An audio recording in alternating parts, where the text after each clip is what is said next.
Ciao a tutti amici di Un Sorriso in Più e bentornati con il nostro consueto appuntamento settimanale con i migliori risultati sportivi. Partiamo subito dal calcio perché è stata una giornata di Serie A molto particolare con molti risultati a sorpresa. Ma partiamo dalle certezze. La certezza è sempre e una sola, il Napoli. Un Napoli che vince 2-0 contro l'Atalanta al Maradona, rinforza la sua testa della classifica e soprattutto si avvicina sempre di più a un meritato scudetto. Dietro invece succede di tutto. Partiamo con la cosa più clamorosa. L'Inter cade alla Spezia per 2-1 in una partita che poteva essere subito girata a favore dei nerazzurri, ma Lautaro si fa parare il rigore da Dragowski e poi nel secondo tempo accade l'impensabile. Arriva il gol di un figlio d'arte molto particolare. Infatti a sbloccare la gara è stato Daniel Maldini, il figlio di Paolo Maldini. Rossonero fino a dentro il sangue, ha segnato l'1-0 dove l'Inter era poi riuscita a pareggiare con Lukaku su rigore, ma è arrivato su rigore il definitivo 2-1 di Nzola. Vittoria importante anche per lo Spezia che così si avvia verso un campionato sempre più tranquillo. Sconfitta sorprendente anche per la Roma. Roma che perde 3-4 in casa contro il Sassuolo. Una Roma che pensate non segnava 3 gol in casa da più di un anno e nel momento in cui li segna subisce 4 gol e va a perdere. Partita diciamo rovinata da una follia del difensore centrale romanista Kumbulla che a palla in gioco ha tirato un calcione a Mimmo Berardi a terra, che così la Roma si è trovata in 10 uomini e con un rigore contro. Era in quel momento il rigore del 3-1.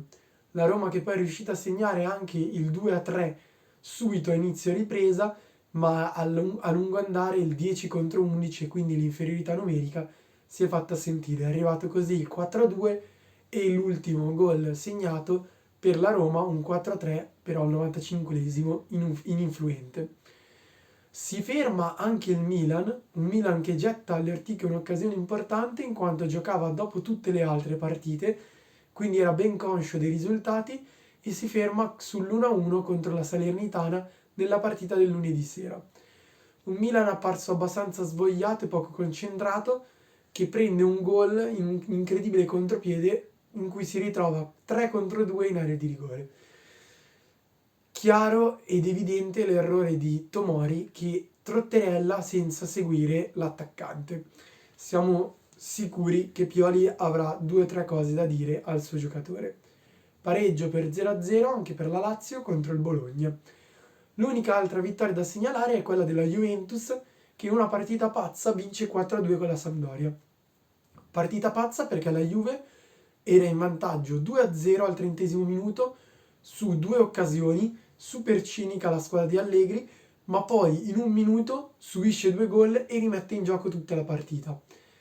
Decisiva per la vittoria la doppietta di Rabiot, mentre rimane il periodo nero per il serbo Dusan Vlahovic che prima colpisce un palo su calcio di rigore e poi si vede parare il colpo di testa su splendido cross con un grandissimo riflesso del portiere che mette la palla sulla traversa. Sulla ribattuta segna poi il giovanissimo argentino Sule da 0 metri.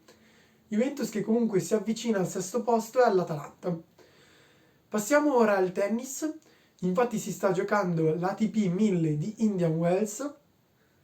Purtroppo in gioco è rimasto solo Yannick Sinner che con un'ottima vittoria contro Mannarino si ritrova al terzo turno in cui affronterà Stan Wawrinka, il fortissimo russo, anche se ora in una fase calante della carriera. Eliminati subito al primo turno Berrettini e Musetti. Musetti eliminato proprio da Mannarino.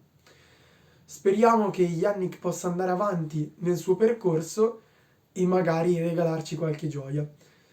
Per questa settimana è tutto. Ci vediamo settimana prossima con grandi notizie in quanto si corre la Milano-Sanremo, la classica di primavera, c'è il derby d'Italia Juve-Inter e il derby di Roma, Roma-Lazio. Quindi ci vediamo settimana prossima con Passione Sportiva di Mattia. Un saluto a tutti, ciao!